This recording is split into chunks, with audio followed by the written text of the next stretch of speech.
Hello everyone, কেমন আছেন সবাই? আশা করি ভালোই আছেন। মৌমিতাস ওয়ার্ল্ডে আপনাদের আরও একবার স্বাগত জানাই।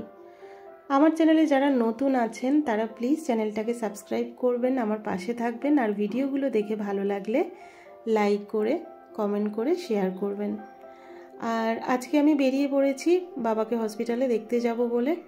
আর হঠাৎই ডিসিশান নিলাম, কারণ কালকে রাত্রিরে বাবাকে জেনারেল বেডে দেওয়া হয়েছে, আর সেই কারণে আজকে ভিজিটিং আওয়ার্সও চেঞ্জ হয়ে গেছে। যেটা বিকেল 3টে থেকে 4টে ছিল, আজকে থেকে সেটা হয়ে গেল 11টা, সকাল 11টা থেকে 12টা।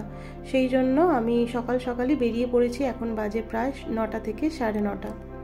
আজকে আমার যাওয়ার কথা ছিল না, কিন্তু হঠাৎই ডিসিশান নিলাম যে যাই একবার দেখেই আসি।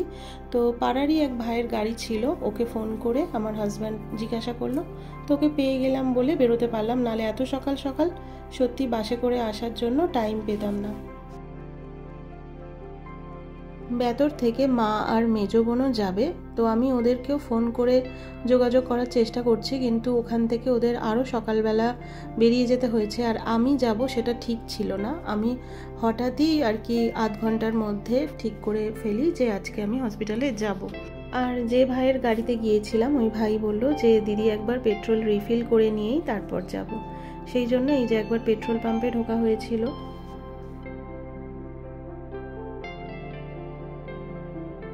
আপনাদের আজকে ঘটনাটা বলি, বাবার কোভিড যখন হয়েছিল ওই সিচুয়েশানে আমাদের কিভাবে কেটেছে দিনগুলো। ডেল্টার সময় কোভিড যখন এসেছিল, সেই সময় ডেল্টা যখন হয়েছিল বাবার তখন কোভিড ধরা পড়ে।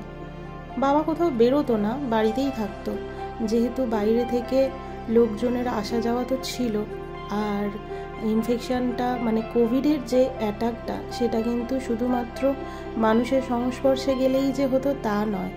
টাকা পয়সা, তারপর জিনিসপত্র, হাতের ফেরি, মানে এক হাত থেকে আরেক হাতে জিনিস গেলে যার শরীরের আর কি কোনো রকম যেমন সুগার বা কিডনির পেশেন্ট বা এরকম ধরনের কোনো পেশেন্ট যাদের দীর্ঘদিন ধরে সেই রোগটাকে আর কি নিয়ে যেতে হচ্ছে, সেরকম পেশেন্টরাই কিন্তু বেশি অ্যাটাক্ট হয়েছিল।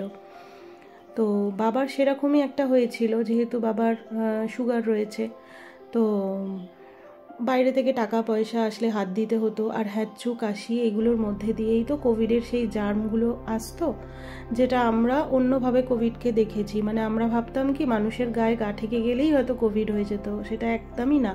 কারণ কোভিড সিচুয়েশানে আমি পিপি কিট পরে বাবার কাছে পর্যন্ত গিয়েছিলাম, তো কোভিডের ডেনে আমি ঘুরে এসেছি, সেরকম কিছু হয়নি। শারীরিক দুর্বলতা ওই সময়টা সবারই কম বেশি গেছে, কারণ আমরা সবাই কোভিড পেশেন্ট হয়েছিলাম, সেটা আমরা হয়তো বুঝতে পারিনি, বা কেউ কেউ বুঝতে পেরেও সেটা জানতে দেয়নি।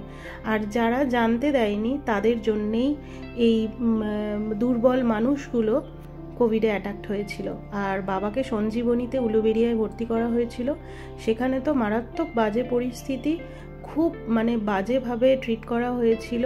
আর 5 দিন পর আমরা শুধু টাকাই দিয়ে যাচ্ছিলাম। 5 দিন পর যখন আমার মনে হয়েছে যে না, একবার গিয়ে দেখা উচিত যে কি হচ্ছে ব্যাপারটা, তখন ওখানে গিয়ে জানতে পারি পুরো সিচুয়েশানটা অন্য রকম।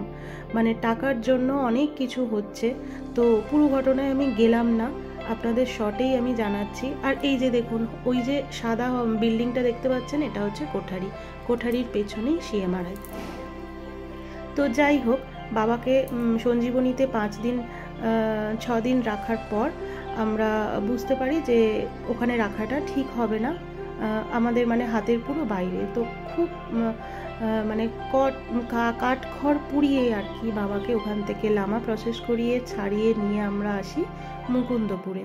তো এই রাস্তা দিয়েই তখন আর কি মুকুন্দপুরে যেতাম।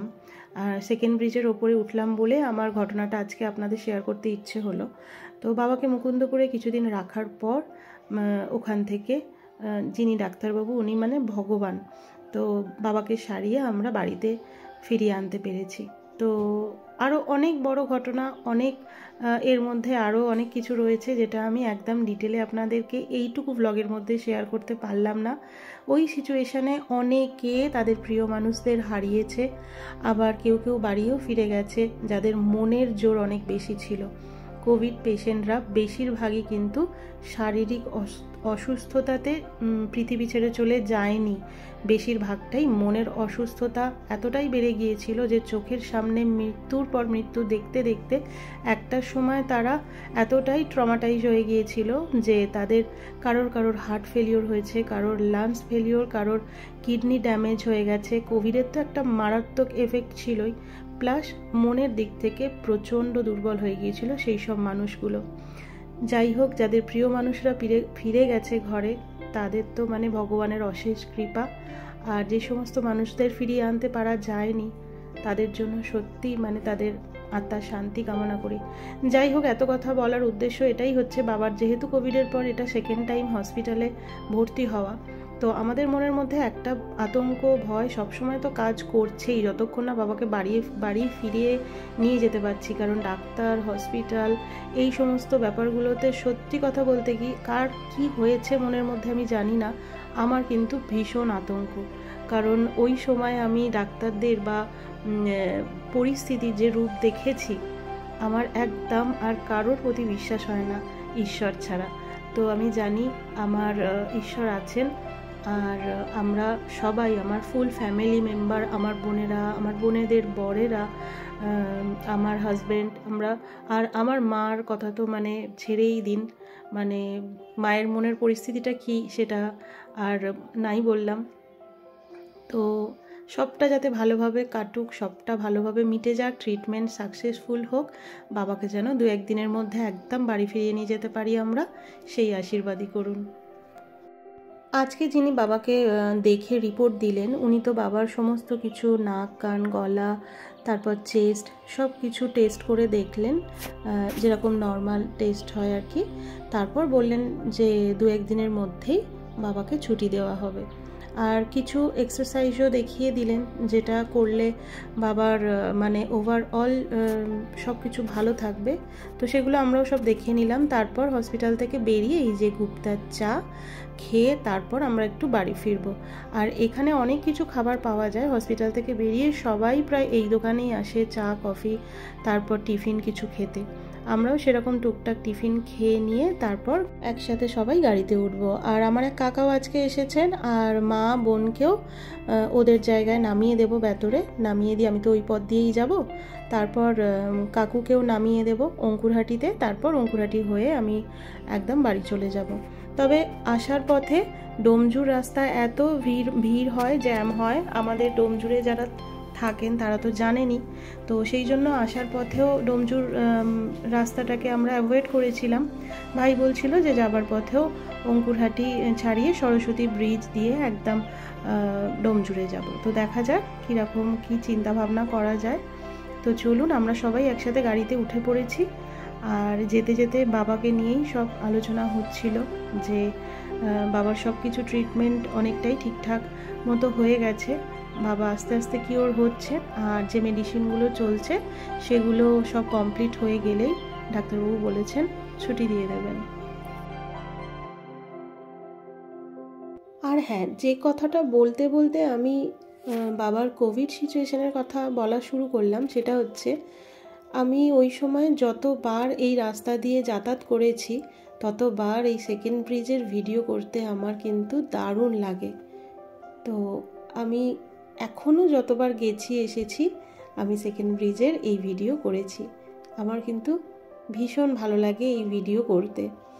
আর চেকপোস্টে চলে এসেছি, চেকপোস্ট থেকে পেরিয়ে গিয়ে একটা জায়গা রয়েছে যেখানে না ঘর সাজানোর প্রচুর টব পাওয়া যায়। এই দেখুন, চিনেমাটির যে সাজানোর টবগুলো, এইগুলো এখানে বিক্রি হয়, নানান রকমের নানান ডিজাইনের, মানে চোখ ফেরানো যাবে না।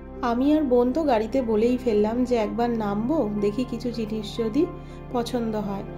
আর যে ভাই আর কি গাড়ি চালাচ্ছে ও বলছে হ্যাঁ দিদি ঠিক আছে, গাড়িটা তাহলে পাস করি, তোমরা তাহলে নামো। তো আমরা ইয়ার্কি মারছিলাম। আর এই দেখুন বাবাই মুনিয়ার জন্য একটু টিফিন আমি ওখান থেকে নিয়েছি, কারণ ওরাও সকাল থেকে কিচ্ছু খেয়ে নেই।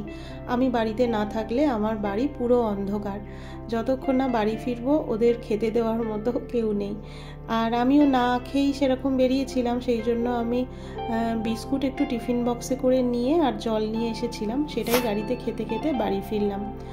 আর গুপ্তার দোকানে যে টিফিন আমি ওদের জন্য নিয়েছি, কচুরি আর কিছু মিষ্টি এই জাতীয়, তো ওখানে না সম্পূর্ণ নিরামিষ খাবার পাওয়া যায়। আর প্রত্যেকটা খাবার ওখানে কিন্তু খুব সুস্বাদু আর খুব ভালো, কোনো রকম শরীর খারাপ হয় না, ওই জন্যেই দোকানটায় এত ভিড়। আর এই দেখুন কথা বলতে বলতে অনেকটা দূর চলে এসেছি।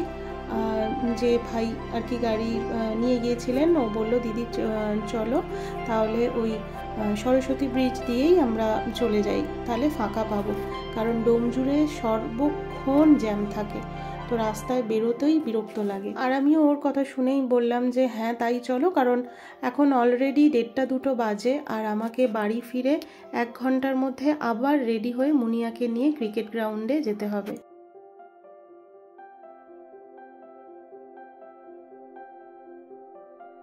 চলুন, এখন এই যে 2টো বাজতে যায় আর আমি একদম বাড়ির কাছে চলে এসেছি।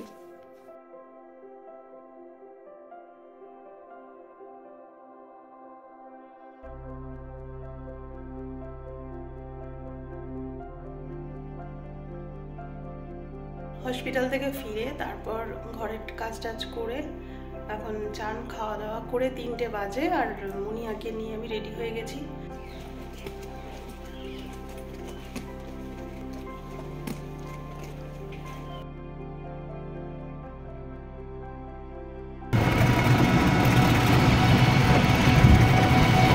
আর এই দেখুন কিছুক্ষণ যাওয়ার পর আমার মেয়ে আমার সানগ্লাসটা খুলে পরে নিয়েছে। প্রচণ্ড রোদ্দুর, তো গরমে সত্যিই খুব কষ্ট হয়।